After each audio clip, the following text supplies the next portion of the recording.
Hi everyone, I'm Dan Kaplan, Executive Editor of SC Magazine. Sitting beside me is Ashley Stephenson, who is the EVP of Corero Network Security. Ashley, thanks for joining us. You're welcome. Today I want to talk about DDoS attacks. This style of attack has been around for quite some time, but we're really hearing about it more in the headlines these days.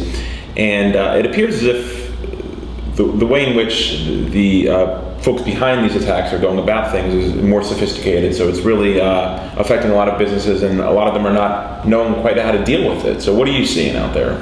Yeah, you're definitely right. There, at the high end of the spectrum, there are more sophisticated attacks in existence now that probably took months, perhaps even years to engineer. But they're also on the same sort of direction, a lot more unsophisticated attacks. So we're seeing ease of use, ease of access to tools, driving more attacks, and at the same time, the value of attacking somebody increases, therefore the amount of time and money people are prepared to invest in developing the attacks is increasing as well. So let's back up. When we say DDoS, we mean distributed denial of service attacks.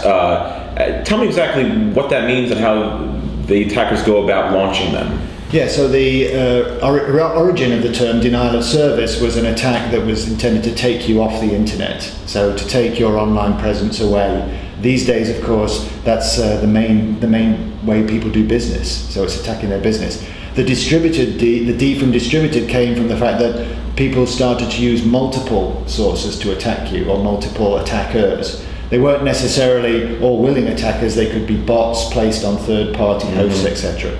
But today the term DDoS really applies to any kind of cyber attack that comes inbound to your online presence. There are very effective attacks that come from one source with one packet. So the D for distributed is more just a moniker now as opposed to necessarily a descriptive. Yeah. And the attacks that are getting the headlines are the ones related to anonymous, it seems. And they've made available some of these easy tools which you just mentioned in order to launch those attacks.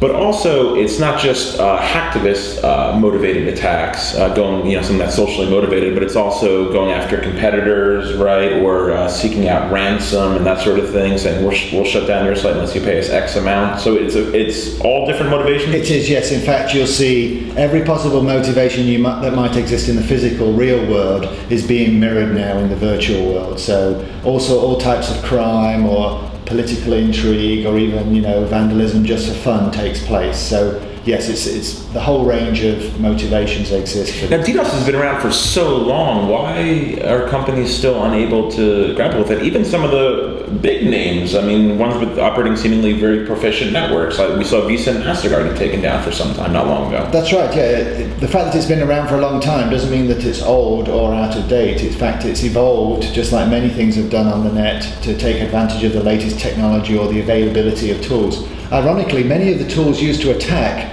were not generated by bad guys, they were created by good guys to test for attacks, but of course open source, they're easily copied, downloaded and used. You don't have to be very sophisticated to build one of these tools, and even less sophisticated to use one of them these days. It's as simple as, click to fire, just like a video game, and you could be launching attacks on significant websites of names like you mentioned. Sure, and a lot of these organizations still are kind of a bit clueless about how to go about stopping them? I wouldn't say clueless, no. I think they're increasingly aware, especially as some of the protections that are being legally required for them to provide are increasing and strengthening. So this compliance idea is permeating the industry now. But that doesn't mean that the attacks are easy to prevent. Every time a block is put up or a barrier is put up, the attacks are morphing around them, or the attackers are innovating in how they apply these attacks. Yeah, and also sometimes you'll see a denial of service attack done in conjunction with an attempted infiltration of the network to steal out data,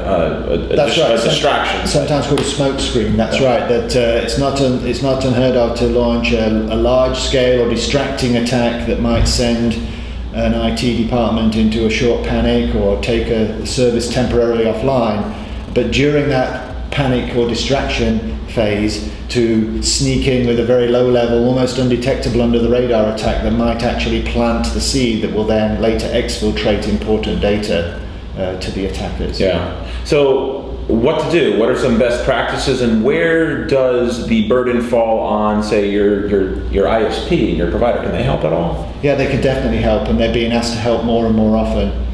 quite often now, once an attacker's identified the information at the enterprise level or at the data center level, the information is communicated to the ISP, who is expected to either black hole route them or otherwise block them from participating in the internet. You know, they're not being a good citizen. That's very difficult to do, especially when they can be several nations removed from where the attack's actually being received, or when they're using some of the sophisticated cloaking technologies like onion routing or other anonymizing capabilities which are available today in the internet, or they're just leveraging unwitting participants in the attack. You know, you could actually be attacked from legitimate businesses who unknowingly have hosted bots that are now under the control of a third party.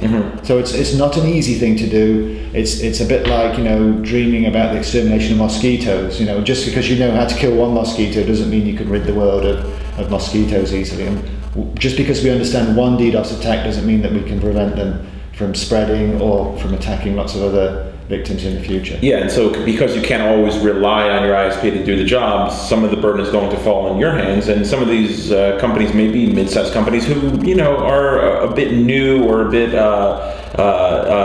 less mature when it comes to their security practices. So what do you do? That's right. They're growing up with the internet. You were asking earlier about, you know, why are DDoS attacks increasing. One of the reasons is more and more of business is conducted on the internet. So a growing percentage of high-value business is conducted online, and therefore the spoils of war are greater as well. So the industry, security industry itself, has some very good recommendations. Defense in depth is one of them. Don't rely on one single barrier. You know, set up the right procedures, the right analysis, and layers of defense. One of the ones that you see today that's very important is what's the first thing you do with this attacking traffic? How do you knock it down when you first see it? So that would be the first layer of this defense in-depth strategy. But it extends all the way back into the enterprise to where the data is actually being kept. For example, one recent criticism of enterprises who've lost data is the fact they're storing it in clear text. So if you have a list of your customers' passwords, you should obviously store them encrypted, so that if somebody does get in and steals that encrypted list without the key, it's useless. But people are still storing valuable data in clear text, right? So there's an example of the back-end protection. Encrypt important data at the front end, knock down known bad traffic as soon as you recognize it. Don't let it get into your enterprise in the first place. And even if that's coming in mass numbers, like you might see in a DDoS attack. That's right. Yes, knock it down. Where it's first observed. Yeah. Okay.